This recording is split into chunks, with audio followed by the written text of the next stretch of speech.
नमस्कार, मैं अनुराधा आप सभी का एक बार फिर से हार्दिक स्वागत करती हूँ। तो आज हम जिस टॉपिक पे चर्चा करेंगे, वो है हमारे संविधान की उद्देशिका। इसके पहले हमने अनुच्छेद, भाग और अनुसूचियों पे बातचीत कर ली है और स्टार्टिंग से ये टॉपिक हम करा रहे हैं भारतीय राज्य व्यवस्था के अंतर्गत जितनी भी आपके परीक्षाओं के जीएस के पेपर में लगी हुई है। तो उसमें आज हम पहुँचे हैं जो संविधान की उद्देशिका या इंग्लिश में बोले तो प्रिएम्बल, इंग्लिश में इसको प्रिएम्बल भी बोला जाता है।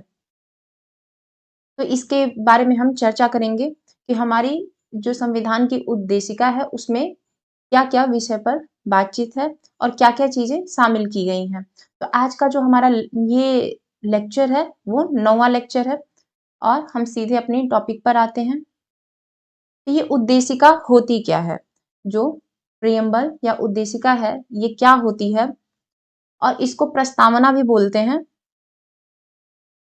जो उद्देशिका है प्रिएम्बल है इसको प्रस्तावना भी कहा जाता है। तो संविधान का परिचय या फिर उसकी जो भूमिका होती है वो टोटल प्रस्तावना होती है और जो संविधान का सार होता है उसे क्या कहते हैं तो वो प्रस्तावना में होती है।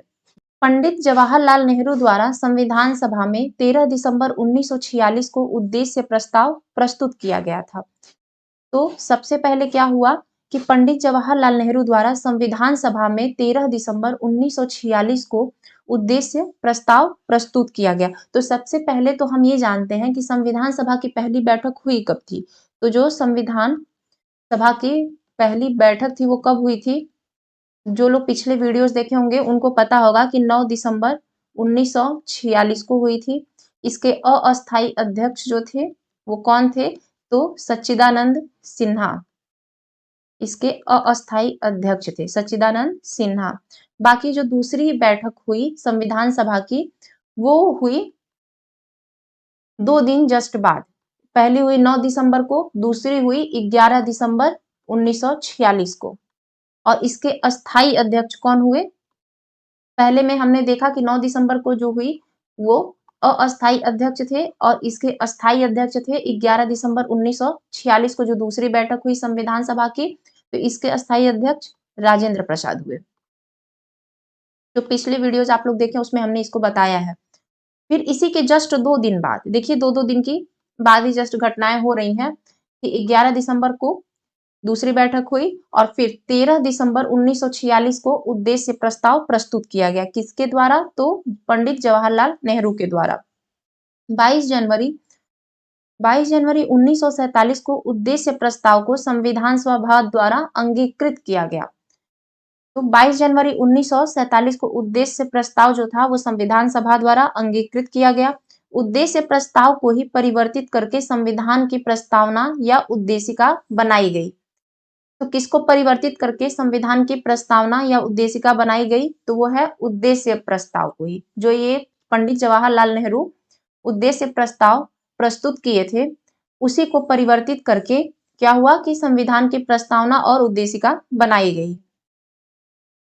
42वें संविधान संशोधन अधिनियम 1976 द्वारा उद्देशिका में समाजवादी, पंथ निरपेक्ष और अखंडता शब्द जोड़े गए।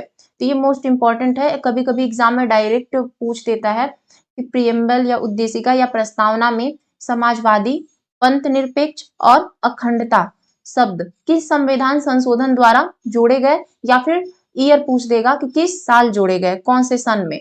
तो किस सन में जोड़े गए? तो 1976 में। किस संविधान संशोधन अधिनियम द्वारा जोड़े गए? तो 42वें संविधान संशोधन अधिनियम द्वारा उद्देशिका में समाजवादी, पंथ निरपेक्ष और अखंडता शब्द जोड़े गए। तो इसको आप लोग ध्यान रखिएगा, काफी इंपॉर्टेंट है ये लाइन।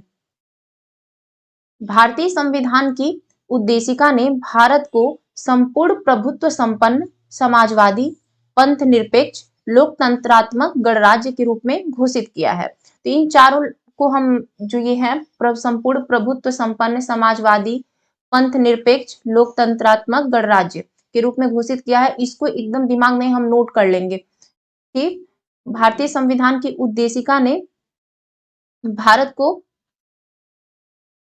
किस रूप में घोषित किया है? तो वो है संपूर्ण प्रभुत्व संपन्न, समाजवादी, पंथ निरपेक्ष, लोकतंत्रात्मक गणराज्य के रूप में इसको घोषित किया है। तो ये भी इंपॉर्टेंट लाइन है। संविधान की उद्देशिका अपने नागरिकों को 3 प्रकार के न्याय, सामाजिक, आर्थिक एवं राजनैतिक सुनिश्चित कराती है। तो उद्देशिका में कितने प्रकार के न्याय का उल्लेख किया गया है? तो वो है पहला सामाजिक, दूसरा है आर्थिक, तीसरा राजनैतिक।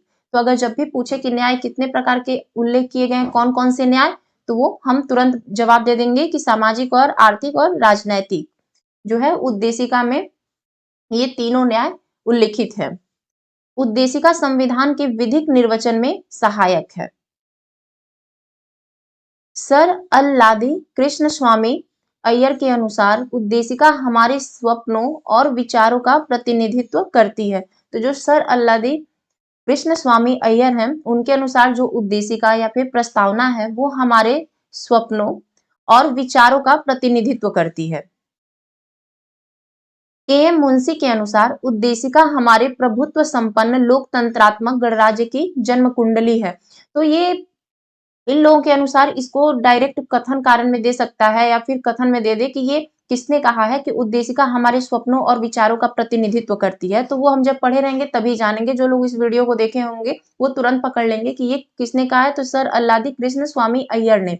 सेम हियर यहाँ पे भी है कि के.एम. मुंशी के अनुसार उद्देशिका जो है हमारे प्रभुत्व संपन्न लोकतंत्रात्मक गणराज्य की जन्म कुंडली है। तो ये किसने कहा? तो ये के.एम. मुंशी ने कहा।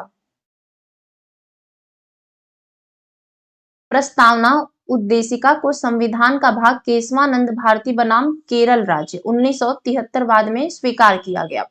तो जब प्रस्तावना या फिर उद्देशिका हमारी जो बन रही थी तो उसमें काफी वाद विवाद हो रहे थे कि इसमें क्या शामिल होगा क्या नहीं होगा। तो उसी को लेकर जो वाद विवाद हुए, क्या क्या चीजें शामिल की गई वो हम यहाँ देखेंगे। तो उद्देशिका के जो प्रस्तावना है या फिर उद्देशिका या फिर प्रियम्बल को संविधान का भाग केशवानंद भारती बनाम केरल राज्य 1973 बाद में स्वीकार किया गया। ये खूब पूछते रहता है एग्जाम में, ये मोस्ट इंपॉर्टेंट है कि प्रस्तावना को किस वाद या फिर किस वाद में स्वीकार किया गया? तो केशवानंद भारती बनाम केरल राज्य। और किस सन में? तो 1973 में। इससे पूर्व बेरुबारीवाद 1960 में उद्देशिका को संविधान का अंग नहीं माना गया था। तो किसमें उद्देशिका को संविधान का अंग नहीं माना गया था? तो बेरुबारीवाद 1960 में आया था। तो इसमें उद्देशिका को संविधान का अंग नहीं माना गया था। इसके बाद गोलकनाथ बनाम पंजाब राज्य 1967 के प्रकरण में उद्देशिका को संविधान की मूल आत्मा कहा गया। तो अगर पूछे कि उद्देशिका को संविधान की मूल आत्मा इसमें कहा गया, तो गोलकनाथ बनाम पंजाब राज्य जो 1967 में आया था उसके प्रकरण में उद्देशिका को संविधान की मूल आत्मा कहा गया। बुम्बई बनाम यूनियन ऑफ इंडिया 1994 बाद में उच्चतम न्यायालय ने यह अवधारणा पुनः स्पष्ट की कि उद्देशिका संविधान का भाग है तथा पंथ निरपेक्षता संविधान का मूल लक्षण है। तो ये किसने माना कि उद्देशिका जो है वो संविधान का भाग है और पंथ निरपेक्षता संविधान का मूल लक्षण? तो वो बुम्बई बनाम यूनियन ऑफ इंडिया जो 1994 में वाद हुआ था उसमें उच्चतम न्यायालय ने यह अवधारणा पुनः स्पष्ट की कि उद्देशिका जो है वो संविधान का भाग है, पंथ निरपेक्षता संविधान का मूल लक्षण। प्रस्तावना में विचार, अभिव्यक्ति, विश्वास, धर्म और उपासना की स्वतंत्रता की बात की गई है। इसमें प्रतिष्ठा और अवसर की समता उल्लिखित है। तो प्रस्तावना में किसकी किसकी बात की गई है? तो आपके विचारों की, अभिव्यक्ति की, विश्वास, धर्म और उपासना की स्वतंत्रता की बात की गई है और प्रतिष्ठा या सम्मान की जो अवसर की समता उल्लिखित है। प्रस्तावना को संविधान की आत्मा कहा जाता है। तो संविधान की आत्मा किसे कहा जाता है? तो वह है प्रस्तावना या उद्देशिका को बी.आर. अम्बेडकर ने संवैधानिक उपचारों के अधिकार को संविधान की आत्मा और हृदय माना है। तो जो अनुच्छेद का वीडियो लेक्चर हमारा देखे होंगे उनको पता होगा, हमने आर्टिकल 32 में बताया था कि भीमराव अंबेडकर ने संवैधानिक उपचारों के अधिकार को संविधान की आत्मा और हृदय माना है। वो किस अनुच्छेद में हमने बताया था? आर्टिकल 32 में। तो ये काफी इंपॉर्टेंट है। के.एम. मुंशी ने उद्देशिका को राजनीतिक जन्मपत्री कहा है। तो उद्देशिका को राजनीतिक जन्मपत्री किसने कहा है? तो के.एम. मुंशी ने। ये सुभाष कश्यप, ये क्या है? ये एक संविधानविद है, इनकी एक बुक भी है संविधान के ऊपर। इन्होंने कहा है कि संविधान शरीर है तो प्रस्तावना उसकी आत्मा। प्रस्तावना आधारशिला है तो संविधान उस पर खड़ी अट्टालिका, या फिर ऐसे देखें तो बिल्डिंग। तो क्या हुआ कि संविधान शरीर है, प्रस्तावना उसकी आत्मा। ये काफी बड़ी बात इन्होंने कही थी कि प्रस्तावना अगर आधारशिला है तो संविधान उस पर खड़ी अट्टालिका। बी आर अम्बेडकर ने संविधान को एक पवित्र दस्तावेज कहा है। ये भी इंपॉर्टेंट है, ये दोनों लाइन काफी इंपॉर्टेंट है कि बी आर अम्बेडकर ने संविधान को क्या कहा है, तो एक पवित्र दस्तावेज। इसके बाद हमने एक अटैच किया हुआ है, आपको भारत की उद्देशिका की एक फोटो दिख रही होगी। तो ये आपने कई बार अपने स्कूल के ऑफिस में देखा होगा, किसी भी ऑफिस में जा रहे होंगे तो वहां भी देखे होंगे, पुलिस कोर्ट हर जगह ये अधिकांशतः टंगी होती है। और एनसीईआरटी की बुक के तो एकदम सबसे फ्रंट पेज पे ही होती है पूरी उद्देशिका लगी हुई। तो इसको हम जानेंगे संक्षेप में। अभी हमने जो ऊपर बताया बस वही सारी चीजें इसमें है, बस ये हम समझ नहीं पाते कि इसमें क्या क्या चीजें उल्लेख किया गया है। जो हम पहले इसके पहले विस्तार से जाने उसी को हम संक्षेप में देखेंगे कि उद्देशिका में हमारा है क्या क्या। तो इसमें सबसे पहले हम भारत के लोग भारत को एक संपूर्ण प्रभुत्व संपन्न समाजवादी पंथ निरपेक्ष लोकतंत्रात्मक गणराज्य बनाने के लिए। तो इसके पहले हम देखें कि किस किस चीजों की बात की गई थी हमारे उद्देशिका या फिर प्रस्तावना में। तो संपूर्ण प्रभुत्व संपन्न समाजवादी पंथ निरपेक्ष लोकतंत्रात्मक गणराज्य बनाने के लिए उसके समस्त नागरिकों को सामाजिक आर्थिक और राजनैतिक न्याय। तो कितने तरीके के न्याय की बात की गई, 3 तरीके के, सामाजिक आर्थिक और राजनैतिक न्याय। अब स्वतंत्रता कितने तरीके की बात की जा रही है, तो विचार अभिव्यक्ति विश्वास धर्म और उपासना की स्वतंत्रता। तो कितने तरीके की स्वतंत्रता, तो विचारों की स्वतंत्रता, अभिव्यक्ति विश्वास धर्म और उपासना की स्वतंत्रता, प्रतिष्ठा और अवसर की समता प्राप्त कराने के लिए तथा उन सब में व्यक्ति की गरिमा और राष्ट्र की एकता और अखंडता सुनिश्चित कराने वाली बंधुता बढ़ाने के लिए